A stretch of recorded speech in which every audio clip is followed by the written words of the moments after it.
Once Upon a Crime, Chapter 9, Part 2.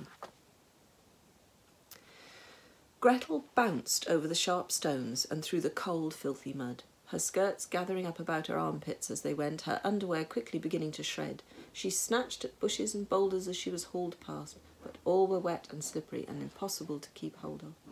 "Let me go this instant," she shouted in the no-nonsense, do-as-I-say-or-else voice she ordinarily reserved for Hans, but in his most drunken state, still to no avail. "Big fat woman, stay with Troll," he insisted, hauling away, apparently oblivious to the considerable weight of his quarry.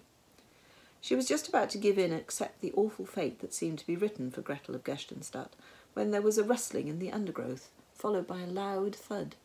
The Troll stopped. A break in the clouds allowed Gretel a clear view of her abductor as he teetered, reeled, and fell. She screamed as the vile body plummeted towards her, but it toppled aslant, landing with a bone-crunching splat on the stony path beside her. Roland appeared at her feet, clutching the hefty bough with which he had just poleaxed the Troll. "Aren't you supposed to be camped in the woods further down the mountain?" she asked him. "Aren't you glad I'm up here instead?" he asked her. Gretel had to admit that she was. He helped her to her feet, and she did her best to rearrange what was left of her clothes. The Troll showed little signs of stirring, but she had no desire to linger.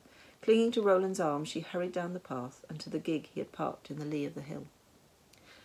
An hour later they had scampered back through Bardamsay, taking advantage of the cover of night, and travelled off the main road for some distance before they found a deserted farm building in which to shelter. Roland tethered the horse near some loose hay at the end of the barn. Gretel changed into fresh, if crumpled, clothes. In the doorway, Roland made a circle of stones and lit a small fire, reasoning that no one would be abroad to notice the smoke at such an hour. Gretel was glad of the comfort of the flames.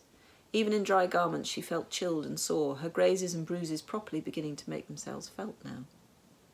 She undid the parcel of provisions Hans had furnished her with and offered Roland some of the excellent bratwurst and black bread.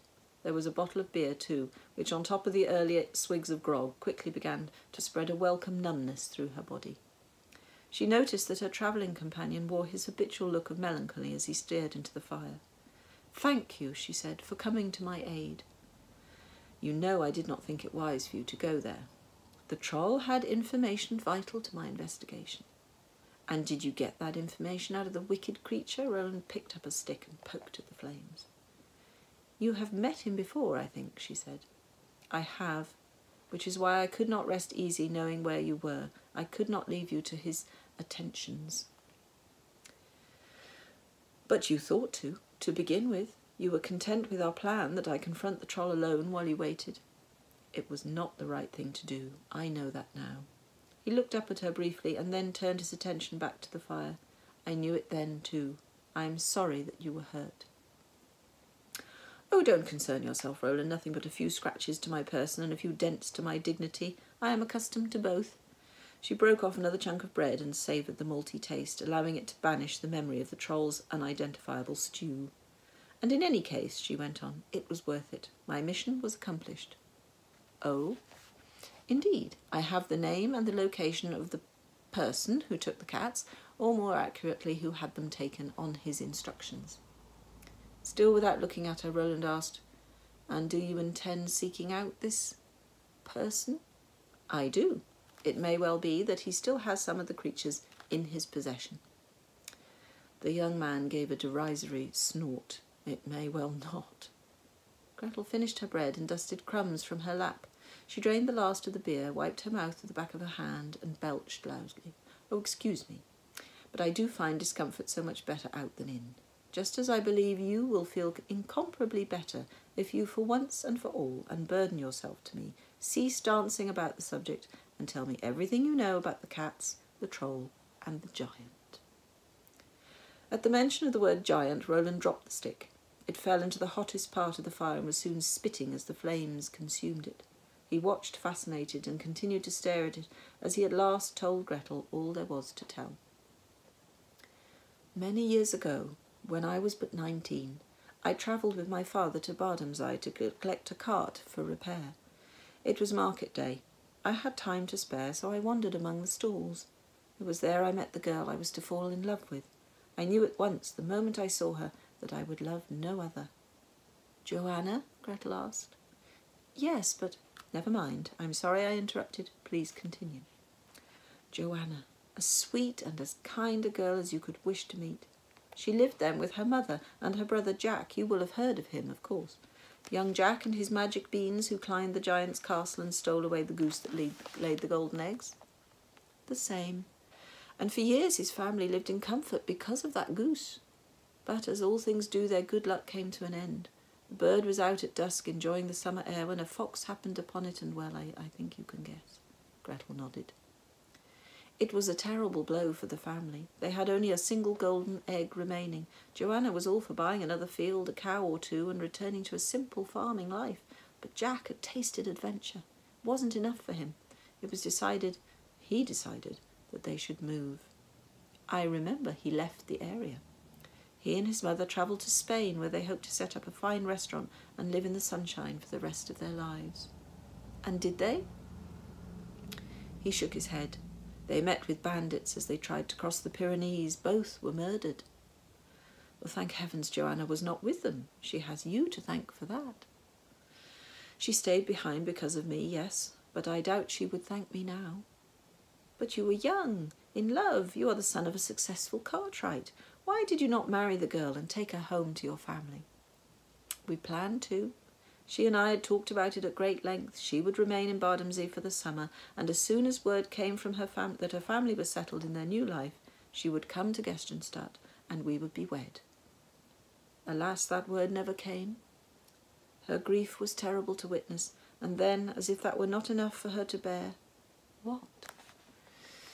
It was at that time that my father's habit of gambling started to destroy all our lives. My own mother took to her bed from the worry of it all and was in her grave before Christmas. Nothing we could do would stop him. He borrowed money from some terrible people.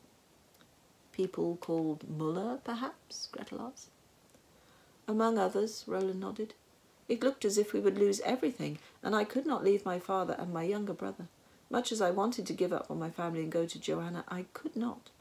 It was then that she hit upon a plan, an idea that seemed dangerous and yet simple. Joanna knew that when Jack cut down the beanstalk, the giant was not at the top of it, but at the bottom, marooned, forced to carve out a terrestrial existence for himself. And this he did with some success. He travelled in the east, I know not where, hiring out his brutal strength to whomever was willing to pay for it. Avaricious men saw his worth, adventurers, generals, princes even. He returned with a fortune in treasure. He wanted to build an impregnable castle to house his booty, so he built it. Inside a cave? Gretel asked. The most luxurious cave you've ever seen. Roland sighed and rubbed his eyes. The memory seemed painful for him. Joanna thought if she went to the giant, if she explained who she was, and that it was, after all, by her brother's deeds that the giant had come to this new situation of great wealth and comfort, she thought that he might feel kindly disposed toward her, that he might be touched by her plight. But what a foolish course of action. Surely the giant would have harboured hatred for Jack, said Gretel, and might have taken out his anger on the wretched boy's sister. Had she not considered this? Joanna was desperate. We all were. Such a condition clouds one's thinking. But the giant did not crush her beneath his giant fist in fury, Gretel pointed out. Indeed, he did not. He scarcely listened to her words because at first sight of her he fell in love and begged for her to stay with him for all time. Of course she would not agree to such a thing, but our situation grew increasingly desperate. In the end, a compromise was agreed upon. She would live in the castle as his honoured guest, but one weekend in 3 she would return to Bardomsey, to spend time in the area she knew as a child, to enjoy the market, society. And her lover? Gretel asked. Roland's voice had become tense with emotion. We meant it only to be for a short time, until I had cured my father of his terrible affliction, until my brother was old enough to understand and to help, until I could recover our lost business and earn sufficient to keep my family and a wife. But weeks turned to months, and months to years. Something stirred in Gretel's memory. She prodded it with a mental finger until it revealed itself to her. The driver of the stagecoach, she exclaimed, all muffled up and hardly eyes showing, even though it was a warm spring day. It was you. Oh, those weekends, he said. I would change places with the driver, leaving him to enjoy a rest and ale at our expense. I will travel to Bardomsey and spend those few precious days with my beloved. And she would give you what money she had extracted from the giant. Yes. Sometimes it was very little, sometimes it was treasure or other that I would have to sell. The giant was generous to her, lavished gifts upon her, but never ever gave her large amounts of money, and he frequently demanded to be shown the gifts so that she could not sell them. So you were quickly trapped in this terrible situation, I see that. Trapped, he repeated. But wait a minute. By the time Hans and I went to Bardomsey that day, Joanna was living in Gerstenstadt and working at Madame Renoir's salon. I saw her myself. Why would you be travelling there at all if she no longer lived there? The giant had grown tired of the nature of their agreement. He didn't want her going off anywhere without him. He flew into jealous rages that were terrifying to see. The poor child. She could no longer stay there. She saw that soon she would be nothing more than his prisoner. A chance came for her to flee one day, and she took it, coming to Gerstenstadt. And still you did not take her in? I could not. The workshop had been burned to the ground. My father was inconsolable. We had even less money than before, and there were threats, terrible threats made against all who were close to him. Ah, the money-lenders. It was not safe for Joanna to so much as be seen with me. And then he pushed a hand even through his floppy hair. I travelled one day to the summer schloss to deliver a new wheel for one of the royal coaches. And you met Princess Charlotte. At first it did not take her attention seriously. No king would allow his daughter to bestow her affections upon a lowly tradesman's son, especially a bankrupt one. And besides, my heart belonged to Joanna. Even so, I imagine what Princess Charlotte wants, Princess Charlotte gets, and she might prove a pretty consolation. To my shame, I was tempted for a while. We met in a number of places. That was part of the excitement, at least for her, the disguises, the risk of discovery.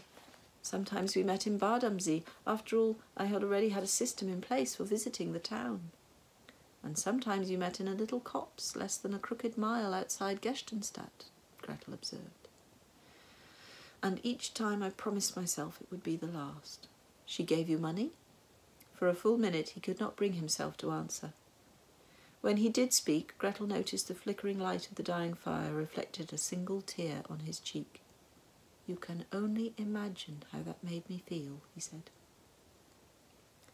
They sat in silence, Roland lost in his own personal torments, Gretel busy slotting together all the new pieces of the puzzle before her mind's eye.